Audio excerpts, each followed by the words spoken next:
করা হচ্ছে। আমরা প্রথম প্রোগ্রাম করেছিলাম একসাথে, কোনো ব্যানারে না, কোনো দলের ব্যানারে না, একসাথে। সেখানে নুরুল হক নূর ছিল, মঞ্জু ভাই ছিল, ববি হাজজ ভাই ছিল, আমি ছিলাম, আপনার অন্যান্য নেতৃবৃন্দ ছিল। তো আমি সেটাই বলতেছি যে এই গণঅভ্যুত্থান আমি রাশেদ খানও বলতে পারি না যে আমার শেষ কথা।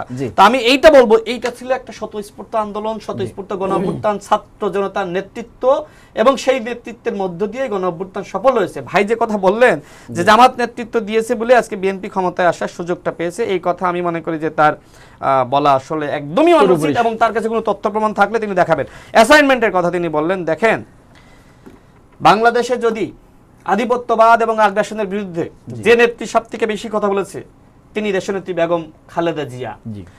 আমার সাথে জনাব তারেক রহমানের সম্পর্ক সেই ফ্যাসিবাদী জামানা থেকে, এবং আমি তাকে চিনি, জানি। অনেকে তার বিরুদ্ধে বলতে পারে, কিন্তু আমি যেহেতু তার সাথে কাজ করেছি, কথা বলেছি, তিনি আধিপত্যবাদ এবং আগ্রাসনের বিরুদ্ধে কতটা সোচ্চার ছিলেন সেটা তার বক্তব্য আমরা ওই সময়কার প্রেক্ষাপটে কিন্তু আমরা শুনেছি।